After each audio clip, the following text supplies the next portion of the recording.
Hey everyone, and welcome to a new episode of DC Collectors. Today we are taking a look at the DC Comics Multiverse Wonder Woman from Mattel. Now this action figure is based on the first Wonder Woman film starring Gal Gadot, and as you can see, the action figure is based on her likeness. Now this is a very nice action figure, and we're going to compare it later on to the recent McFarlane Toys Wonder Woman release from 1984. Here are the figures that come in this set.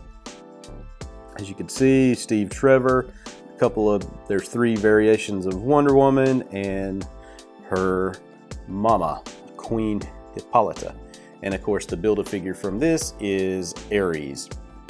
The side look, a nice view of Gal Gadot as Wonder Woman. And there is the bottom of the box for all of the cool info that you may need for this one. Alrighty, so a standard box fare from Mattel with these DC Comics Multiverse figures. So let's get right into it and review the figure. So here is Wonder Woman out of the package. As you can see, she comes with Build-A-Figure piece shield for Ares, which is quite large and in charge. Very cool piece. And this is the only piece, so that's pretty cool. She also comes with a Themyscirian shield, and if you wondered how that fits on the arm, it just slides through there. And she comes with a sword, an accurate sword from the movie, if you remember how that looked in the film, this is a pretty cool sword, so I like that.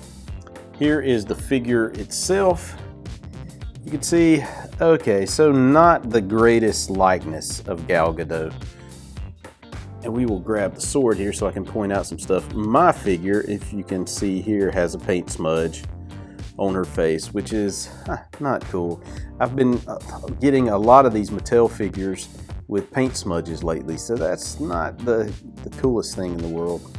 I don't like the fact, if you look at her, what do you call this, tiara? They didn't do a very good job with this. The tiara is sculpted on, but if you can see, there's no skin between the hair and the tiara. There should be some skin there. You should be able to see part of her head right there, because that shouldn't be painted golden. They just, when they were doing the tiara gold, they just said, okay, screw it, we will do the rest of it gold as well. So not a big fan of that. The paint on this doesn't really pop to me. It's sort of muted, but I guess that's reminiscent of the actual film, because the first film, the paint, the reds and the blues were a little muted, so I guess that's pretty cool. These are sculpted on, but the design on it, the sculpting is not that great. And I don't want to blame this on the sculptor, because lots of times they go in with killer sculpts and just overpaint everything, which dulls and hides lots of cool detail in the sculpt. You can see the bracelets look pretty cool. The bandages are sculpted on there, so that's a plus too. I think in another, the McFarlane review, I might have said that these were not sculpted on there, so on the Mattel figure, so my bad. They are, but it's not the same quality. Same paint apps, it's not at all like that. Here's a good look at the figure front.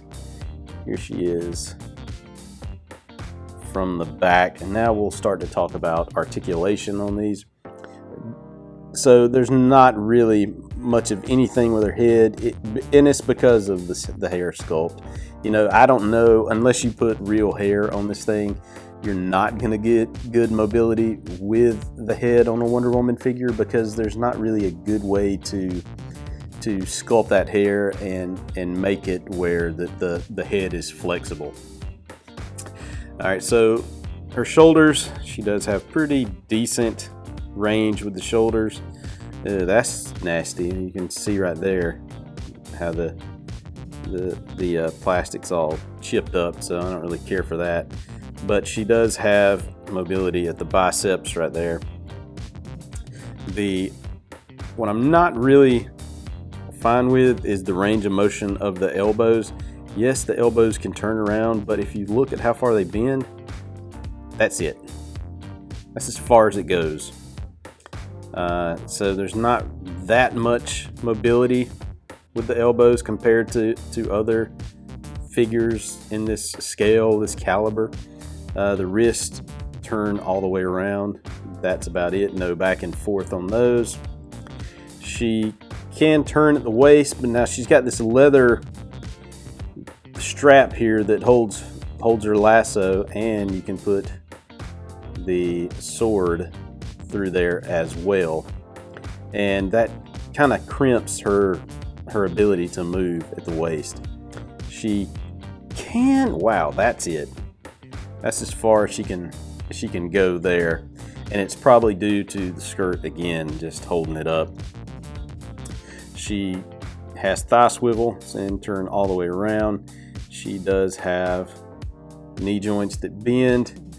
Again, this Wonder Woman figure is good in the fact that the knee pads really hide the articulation, which is a plus for me. I really like it when you can hide that articulation and keep it from being seen.